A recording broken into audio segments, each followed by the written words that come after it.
Hello friends, नमस्कार. मी doctor Aparna. Healthy life या YouTube चॅनलवर आपणा सर्वांचं खूप खूप स्वागत. आपण आजच्या भागामध्ये व्हायरल फीवर याविषयी माहिती घेणार आहोत. सध्या व्हायरल फीवर या आजाराचं नाव आपल्याला वारंवार मोठ्या प्रमाणात ऐकायला मिळत आहे. बरं, नक्की काय आहे हा आजार हे समजून घेणं खूप महत्त्वाचं आहे. म्हणून व्हायरल इन्फेक्शन म्हणजे काय, व्हायरल इन्फेक्शनचे प्रकार कोणते आहेत, व्हायरल इन्फेक्शन झालं तर ती लक्षणं कोणती दिसतात, व्हायरल इन्फेक्शन वाढण्याची प्रमुख कारणं कोणती, व्हायरल इन्फेक्शन टाळण्यासाठी काय करावं, हे सर्व आपण आजच्या भागामध्ये बघणार आहोत. त्यासाठी हा व्हिडिओ पूर्ण पहा. हा व्हिडिओ जर आपल्याला आवडला तर जरूर लाईक करा, शेअर करा आणि कमेंटसुद्धा करा. आता बघूया आपण व्हायरल इन्फेक्शनविषयी माहिती. विषाणूंच्या संसर्गामुळे होणाऱ्या तापाला विषाणूजन्य ताप असं म्हणतात. विषाणू हे आजार निर्माण करणारे सूक्ष्मजीव आहेत. त्यांची रचना ते कधीही बदलू शकतात. केवळ जिवंत पेशीमध्येच या विषाणूंची वाढ होत असते. अनेक प्रकारच्या विषाणूंमुळे हा ताप येऊ शकतो. त्यामध्ये प्रामुख्याने आपल्या शरीरातल्या श्वसनसंस्था, पचनसंस्था, मज्जासंस्था आणि लिव्हर संबंधित म्हणजेच यकृताशी संबंधित आजार या विषाणूंमुळे आपल्याला होऊ शकतात. विषाणू संसर्ग होण्याचे म्हणजेच विषाणूंची लागण होण्याचे कोणते मार्ग आहेत बरं?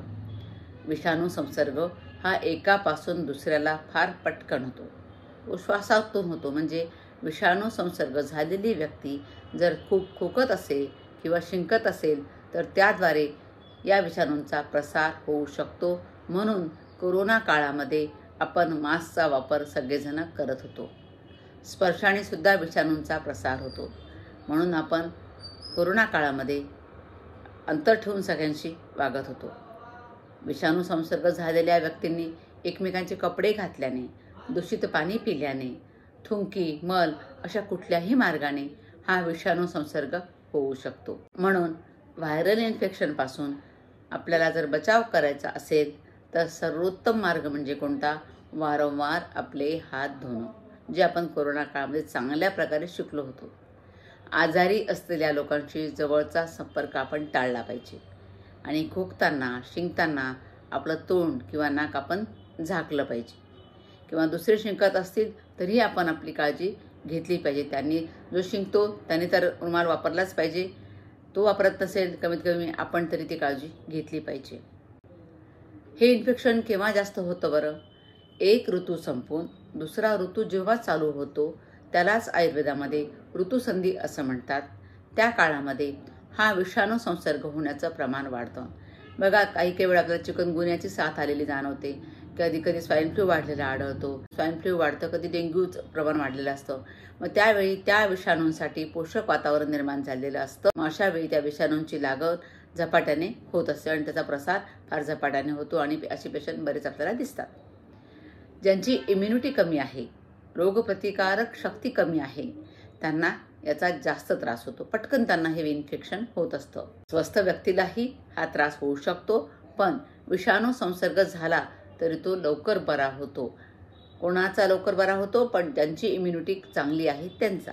पण ज्यांची इम्युनिटी कमी आहे, रोगप्रतिकारक शक्ती कमी आहे, त्यांना या संसर्गाचा खूप जास्त त्रास होतो. कधी कधी तर हा आजार खूपच जास्त बळावतो, अगदी जीव घेण्यासुद्धा ठरू शकतो.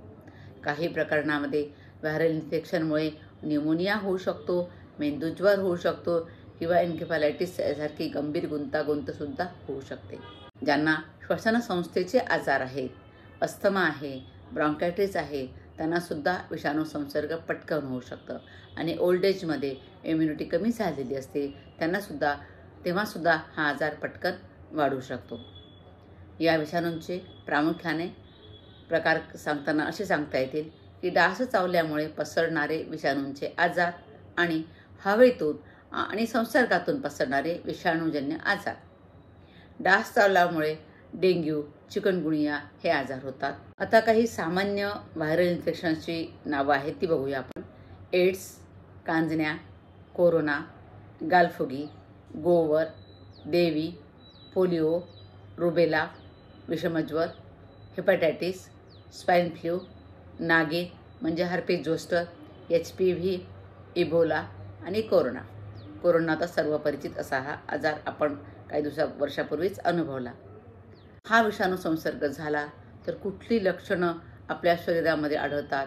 तर अचानक थंडी वाजून ताप येतो, सर्दी होते, खोकला येतो, घसा दुखतो, डोकेदुखी होते, शरीरामध्ये वेदना होतात, उलटी होते, जुलाब होतात, थकवा येतो, दम लागतो, अशी लक्षणं ही व्हायरल फीवर झाल्यावर दिसतात.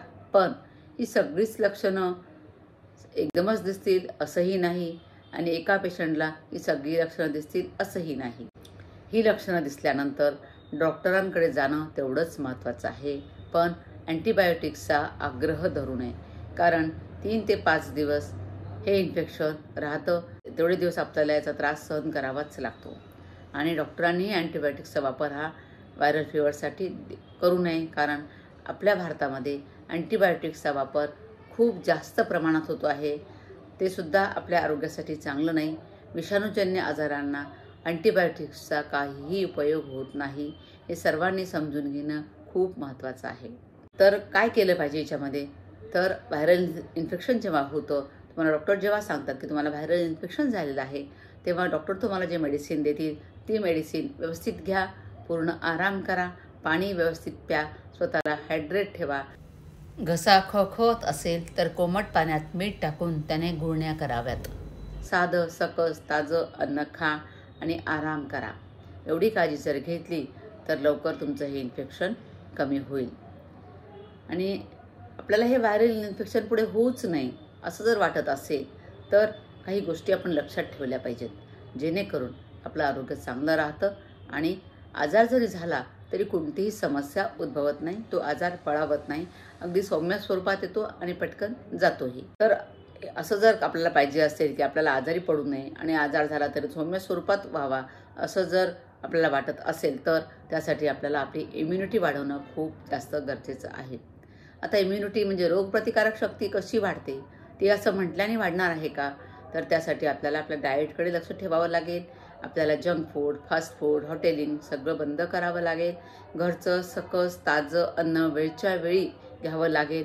वेळच्या वेळी झोपावं लागेल. मी काय सांगते लक्षात घ्या, वेळच्या वेळी जेवण आणि वेळच्या वेळी झोप ह्या 2 गोष्टी खूप महत्त्वाच्या आहेत आणि सोबतच याला व्यायामाची जोड आवश्यक आहे. योगासन करा, प्राणायाम करा, एरोबिक्स करा, कुठलाही व्यायाम प्रकार करा, वॉकिंग करा, एक्सरसाइज करणं खूप जास्त गरजेचं आहे. त्यामुळे तुमची रोगप्रतिकारशक्ती चांगली राहील आणि इन्फेक्शनचा धोका टळेल. आणि काही विषाणूजन्य आजारासाठी लस देखील उपलब्ध आहे. इन्फ्लुएन्झा, हेपॅटायटिस B आणि ह्यूमन पॅपिलोमा व्हायरस यासारख्या अनेक विषाणूजन्य संसर्गासाठी लस उपलब्ध आहे. म्हणून यासाठी डॉक्टरांचं मार्गदर्शन घ्यावं, ती लस कुठे उपलब्ध आहे ते विचारावं आणि लस जर घेतली तर वॅक्सिन ते जर घेतलं तर आपल्याला या आजाराचा धोका हा कमी होतो. तर अशा पद्धतीचं हे व्हायरल इन्फेक्शन, त्याला घाबरून न जाता आपण आपलं आरोग्य चांगलं सांभाळू शकतो. म्हणून व्हायरल इन्फेक्शनला घाबरण्याचं कारण नाही.